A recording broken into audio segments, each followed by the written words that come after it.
So they go, okay, give us Mr. Big and we'll let you off, right? So the police go, right, okay. I got handed this leaflet in Soho.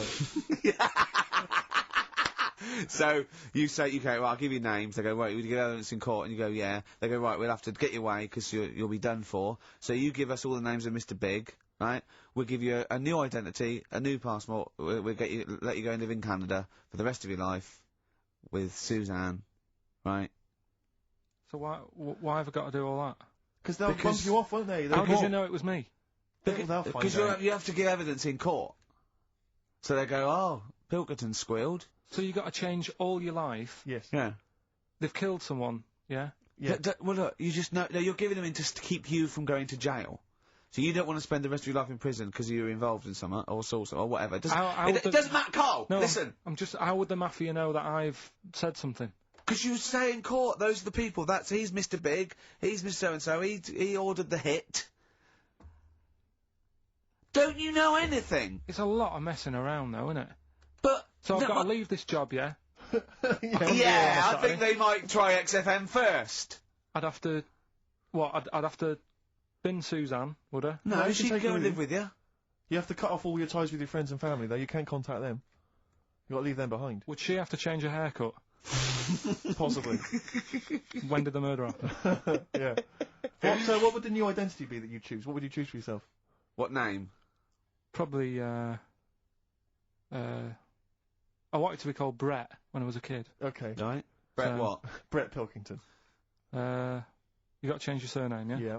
Yeah. Yeah. Maybe go ex-directory. Where would you move to? Probably back up north. No. Well, no, don't do that. Don't do that. Can I suggest, maybe, Brett Hanson, and go and live in Australia or Canada or something. Well, maybe when they're not operating, maybe, you know, and they just forget it. You might have to change your identity as well. You might have to grow your hair. Well, you can't grow your hair, but maybe wear a wig or a moustache. What would you do? What would you wear? So, like an afro or something? Something like that. That would be brilliant. That would be absolutely brilliant. And I've got to do all that just because for 5 minutes I stood in a court thing. Yes. And said he's the one who did it. Yes. Yeah. Well, why can't I just wear the afro and the glasses when I'm in the court? Say my name's Brett, right? Yeah. Change my voice a bit. He did it, and they go, thanks very much. I go off, I carry on my life. That's I'm still coming in here on I Saturday. don't know why they haven't thought that. That is genius. Discounts all the witness protection scheme. Why don't they do that? Yeah. So they go, well, I'll go to court as Brett Hanson Yeah. with an afro. I don't like that. Yeah. Right, and then when I come out, I'm back to Carl Pilkington, still talking like that, but without the afro. That is perfect. You've got... Why don't you call the FBI and say, listen, I can save you billions of dollars a year. You're a genius, Carl. Alright. Well done. Or Brett, should I say.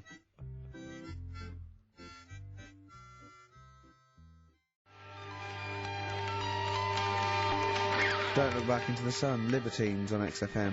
I'm excited, Steve. It's that time. It's that time of the week. Go on. Well, Carl's in a little film. Oh, that's what you're excited about? Yeah. Sorry, I thought you meant the show's almost over. Right? Yeah, no. Come on in, Carl. Right, so, yeah, I'm in One Flew Over the Cuckoo's Nest. Yeah. Took a scene from it.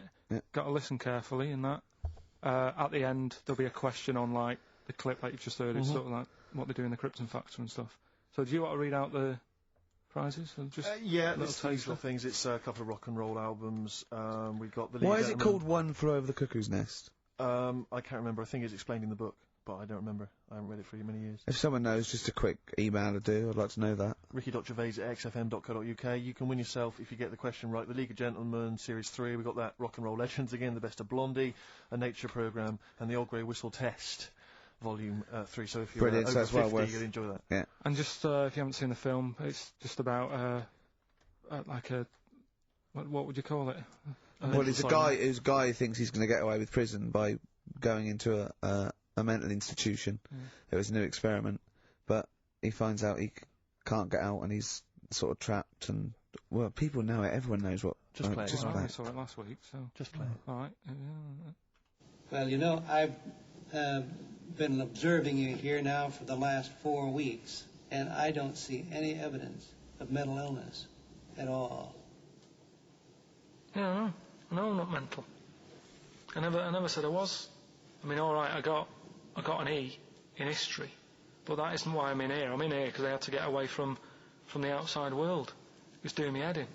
I've been working too hard, I'm stressed out, I've been working like loads of hours Monday to Friday. I've been working on a Saturday with Ricky and Steve, right? That's been doing me head in. People think that's a laugh when it isn't, You right? busy right now, are you? You got something to do Well, right now? See, this is why I'm here today, Doctor, because he's doing me head in. What do you mean, sir? Well, he's doing me head in. I came here to get away from Ricky. He is just as bad. I was smarter than him, ain't I?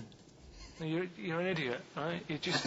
We're just good friends. No, we're not friends. And if you were a friend, you wouldn't be doing that to me, Ed.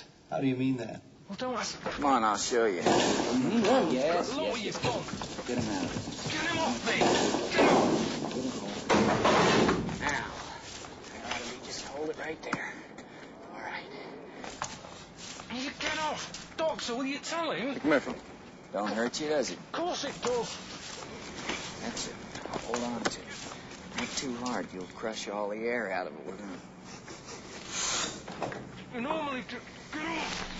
You normally does it harder than this, but... No. Just warming up. Warming up. What's somebody else? All right, baby.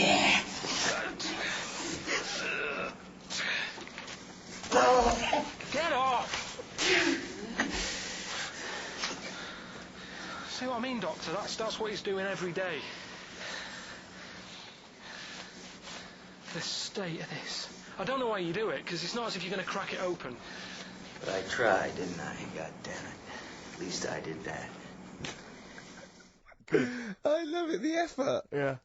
It's almost, I wonder if it's almost a strange premonition of the future. Yeah. You in some kind of home. Alright, well, What's the question? Little question then. What result did I get in history? Good. Right? Yeah, well, tricky one that. ricky.gervais@xfm.co.uk. Or text, will we take text? I haven't really bothered to check the text. Alright then, email. Thanks for that, Rick. Sneezy. Yeah. Alright, I'll play, Pernice Brothers, yeah, it's a lovely tune from their album, what's it called? Yours, Mine and Ours. Blinded by the Stars. See me like a passion that took such a long...